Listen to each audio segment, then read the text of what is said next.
Həmişə imamatlar danışanda çalışırıq xilafət məsələlərini qoyaq ortaya ki, bax, Əli əleyhissalam belə deyir, Peyğəmbər Əlini xəlifə təyin edib. Bu xəlifə keçən dəfə dedikdə bu tarixi məsələdir. Artıq bu tarixdə qalıb. Bu gün bu məsələnin, yəni biz Əlini birinci xəlifə olaraq isbat eləyək ki, etmək, bunun bu gün real bir faydasını görmürük. Ya tarixdə qaldı. İndi bu gün biz dini çatdırmaq baxımından Əhl-i Beytin vacibliyini bir şey eləməliyik.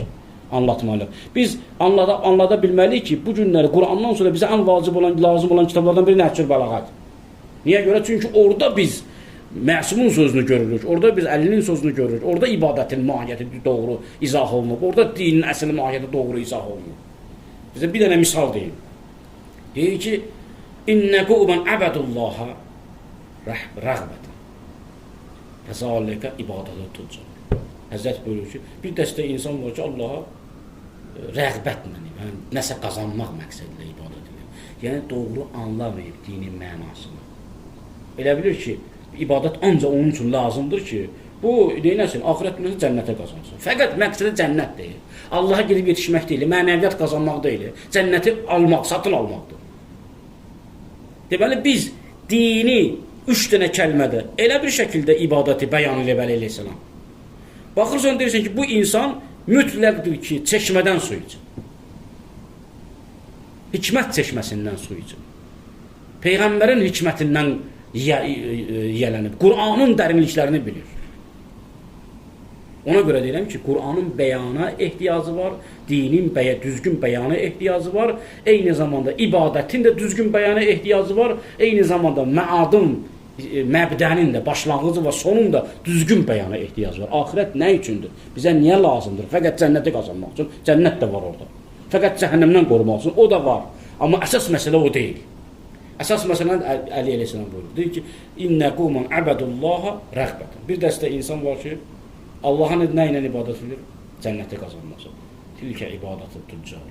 Bu tacirlərin ibadətidir. Tacirdir bu insan. Dindən qazandığı, anladığı fəqət budur. İbadətdən anladığı budur. Və İnnəqu mən əbədullaha rəhbətən. Bir dəstə insan var ki, Allahdan qorxub ibadət edirlər. Cəhənnəm əzabının qorxusundan. Və tilkə ibadətül əbid. Bu bəndələrin ibadətidir. Və innəqu mən əbədullaha şükrən. Amma bir dəstə insan var ki, Allaha ibadətləri şükürdür. Şükür ruhu ilə, həmdir, şükürdür. Allahı layiq bilirlər ibadət edirlər. Görürsən ki, ibadətin fəlsəfəsi necə açdı, necə izah elədi bizə. İndi bunu Peyğəmbərdən sonra hansı sahaba bəyan eləyib? Hansı tabein bu cür bəyan eləyib? Nəhcül Bəlağa kimi irsi hansı Peyğəmbərin sahabəsi özündən sonra qoyub? Yəni, bugün əhl-i sünnə ilə danışanda bu məsələləri danışmaq lazımdır. Siz ki, demirsiniz ki, Peyğəmbər və sünnəsi və sünnəyə gedən yol, sahaba yolu. Biz də deyirik ki, Peyğəmbər və sünnəsi və sünnəyə gedən yol, əhl-i beyt yolu. Siz sahaba xətti ilə deməli, əldə etdiyiniz mənbəyi qoyun, Buxarıdır, Müslümdür, görürük orada nələr var. Biz də qoyaq Nəhcül Bəlağa, sonra Kuleyni, sonra Usul-u Kafi, ən azından Usul-u Kafində hədis, Buxarinin Usul-u Kafini qoyu qarşıya. Əslən, açanda görürsən ki, fərqli şeydir. Usul-u Kafini atsan, birinci elm bəhsi gəlir, əql bəhsi gəlir. Amma Buxarını atsan, birinci nəcasət bəhsi gəlir. Görürsən fərqi, Əhl-i Beyt məktəbinin fərqini. Deyir ki, bir dəstə də bəndə var ki, onlar Allaha neynirlər? Şükür edərək ibadət edirlər, sevirlər, eşq. Yəni, Əhl-i Beyt imamları eşqi izah edirlər. Eşq, Allaha məhəbbətin necə oldu? Məsələn, Həzrət İlyasam deyir ki, İlahə ma əbəddəkə xovən min narik və la təmən li cənnət. İlahə, mən sənə, o da Nəhcül Bəlağadadır. Mən sənə deyir ki, cəhənnəmin qorxusundan ibadət eləmirəm. Yəni, demirəm, bugün sabah biz iddia edirlər ki, biz də cəhənnəmin qorxusundan ibadət eləmirəm. Bu iddia bizdən yanlışdır. Yəni, biz o məqamda, ən azından biz öyrənək ki, kimdir? Hansı şəxsiyyət dini bizə düzgün bəyan edə bilər? Bu, ya Əbu Bəkir, ya Ömər, ya Osman, ya İbn Abbas, ya Əli. Bu sözü deyən dini daha yaxşı bilir mənbəyindən, ya yəni, Peyğəmbərin yanında 5-6 gün qalıb Yəni ancaq ticarətlə məşğul olanlar və yaxud da ki, ömrünün böyük hissəsini cəhalat dövründə keçirib, 3 il Peyğəmbərin yanında qalıb və Peyğəmbərdən 25 min hədis söyləyən, hansı daha yaxşı? Əbu Hüreyrə Peyğəmbərin yanında 3 il qalıb. Amma bütün sahabələri qoyub bir-birisi də heç birisi Əbu Hüreyrə qədər Peyğəmbərdən hədis nəql eləməyib. Orada anlaşılır ki, Əhl-i Beytin məqamı var olunadır. İlahi, ma əbədtə ki, xofən min nari. İlahi, mən sənin cənnətinin qorxusundan sənə ibadət eləmirəm. 1400 il bundan qabaq deyib. Halbuki ki, insanlar o dövrdə dini cənnət və cəhənnəmdəki cəza kimi başa düşürdülər. Əli əleyhissalam deyir, xeyr, belə deyil. Sizin düşündüyünüz kimi deyil. Mən elə deyiləm. Ən azından ətrafındakilərə deyir ki, mən elə deyiləm. Mən cənnətin qorxusundan, cəhənnəmin qorxusundan ibadət eləmirəm. Və la tama'an li cənnəti. Cənnətin də eşqindən ibadət eləmirəm. Bunu kimə deyir? Ən azından ətrafındakı olan sahabələrə deyir. Yəni, o insanlar ki, şəhid olurlar cənnətə getmək üçün, onlara deyir. Onlar durub deyənməzdir, ey Əli, biz bəs qılınc alırıq, şəhid oluruq cənnət üçün. Sən nə deyirsən? Yəni, bir mərifət açır, yeni bir mərifət açır. Peyğəmbərin hikmətindən yeni bir qapı açır insanlar üçün. Ki, ey insanlar, bax, mənim girdiyim qapıdan girsəniz İslama, sizə başqa şey öyrədir. Və lakin, vəcəddir ki, əhlən li-ibadə fəəbəddir. İlahi, mən səni ibadətə layiq görürəm. Öz iradəmlə, azad olaraq ibadət edirəm. Yəni, eşqim bəndəsiyəm. Elə Hafiz Şirazi bəlkə də bu, Əli əleyhissalam bu sözlərinə baxıb belə deyir. Deyir ki, faş mi quyam, əz qofte-i xud dilşadam, bəndi-i eşqamı və dər hər də cahan azam.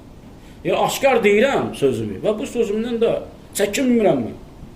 Hafiz deyir, mən bəndi-i eşqim, eşqim bəndəsiyəm və hər iki cahanda azadam. Yəni, bu dünyada da azadam, ahirətdə də azadam. Niyə? Çünki eşqin bəndəsiyəm. Nəinki bəndəyəm, ha? Yəni, eşqin özünün quluyam mən. İlahi eşqin özünün bəndəsiyəm mən. İlahi eşqə məftun olmuş. Bu fikirləri deməli, yayan Əli əleyhissalamdır. Baxın, təsavvüf məktəblərinə baxın. Bir dənəsi istisnadır. Bütün təsavvüf məktəbləri sonunda öz mürşidlərini Əli adlandırır. Fəqət bir dənəsi istisnadır. Nə qədər İslamda irfan və təsavvüf məktəbi yaranmayıb, mənəviyyat məktəbləri. Hamısı deyiblər ki, bizim mürşidimiz Əlidir. Əlidən öyrəndik. Şiyə də bunu deyir də. Şiyə də deyir ki, ulama əbrar ki demir Qur'an, həmin bunlardır. Ulama-i əbrar, yəni ən yaxşı alimlər, ən üstün alimlər ki demir hədislər və Qur'an, həmin imamlardır da, yəni bunlardır. Bunlardan itaat etsəniz, hidayət olarsınız. Və yaxud, məsələn, gələk Peyğəmbərdən sonra Qur'anın etiqadı ayələrinin izahı ehtiyacı yox idi, var idi. Amma indi açın Buxarını, açın Müslümi, açın məsələn İbn Həmbəlin kitabını, açın Malik İbn Ənəsin kitabını. Hamısı ki bunlar deməli, dahilərdir də. Dahilərdir, əhl-i-sünnənin dahiləri. Hamısı görün, Ər-Rəhman ərş istəvaqına nə yazır? Rəhman, Allah ərşdə oturdu. Nə deyir? Hamısı deyirlər ki, bəli, Allah istiva edibdir, oturubdur. Amma keyfiyyəti məlum deyil, sual etməkdə bidətdir. Yəni, bilmirik, qəbul eləmişik, sual da vermək. Yəni, bizim haqqımız deyil Peyğəmbərdən sonra bu məsələləri izah edir. Yaxşı, Əli əleyhissalam nə deyir? Deyir ki, keyfiyyət, Malik İbn Ənəs deyir ki, keyfiyyətin məchula və sualı bidətdir.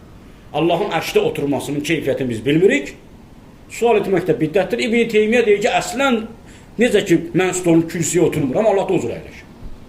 Necə mən kürsüdən düşmürəm, Allah da o cür düşür, enir, səmaya düşür, enir. İbn Teymiyyə ondan da dərinə gelir. Deyir, əslən Allahın cisim olmasına etiqad etməyən insan kafirdir. Allah inkar etmiş olur.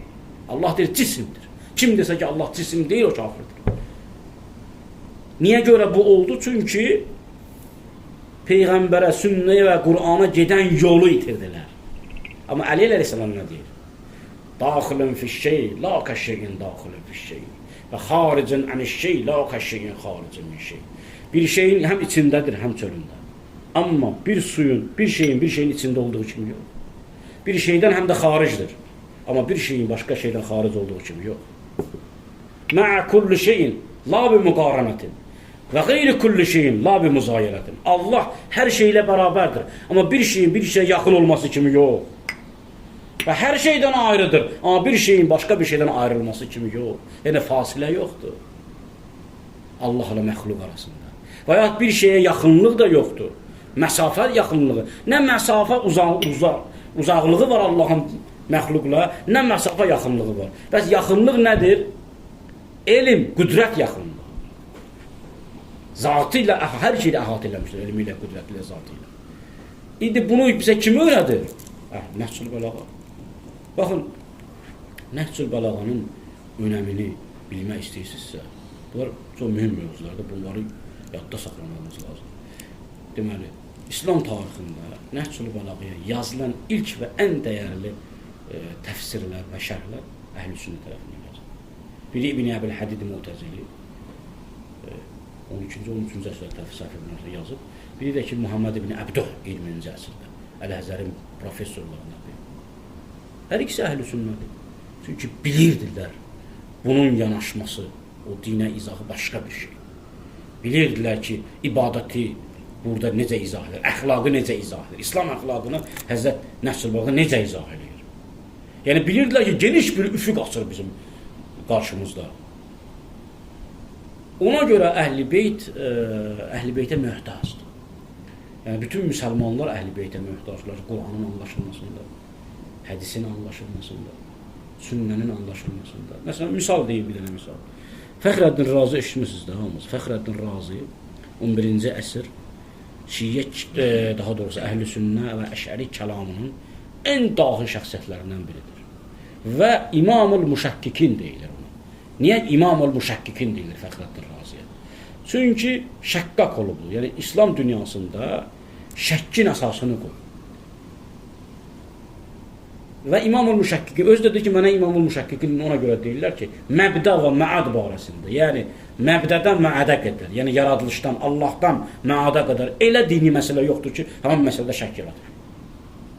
Özü bir məsələ, tutaq ki, cismani məad haqqında şək yaradır. Deyir ki, məsələn, filan səbəblərə görə belə deyil. Yəni, müsəlmanların etiqadı haqqında elə bir məsələ yox idi ki, o məsələnin ziddini söyləməsin, şək icad etməsin. Təkcə İslam yox, istənilən din, Xristiyan olsun, Yəhudi olsun, otururdu Yəhudi ilə onun dinini şəklərlə, dəlillərlə rədd edirdi. Otururdu, məsələn, zındıqlarla, materialistlərlə onları deməli, yanlış çıxardırdı. Yəni, bu qədər zehni güclü və qəvi bir insan idi.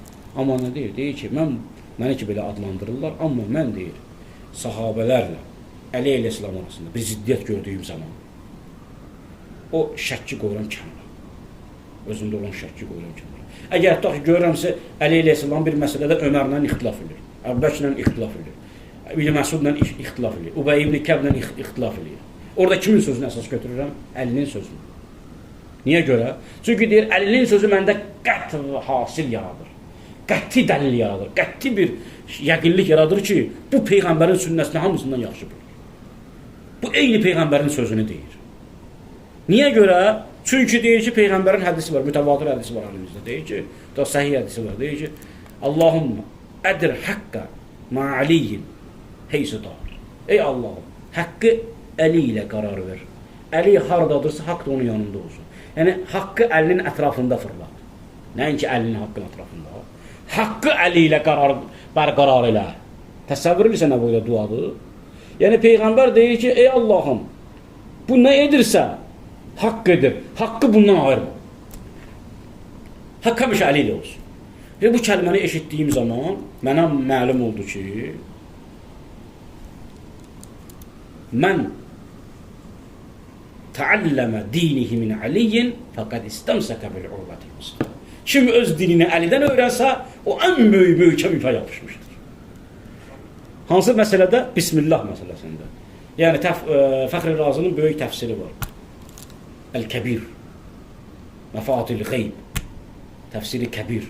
Orada birinci surənin, Fatihə surəsinin Bismillahında orada ixfiki ixtilaf var.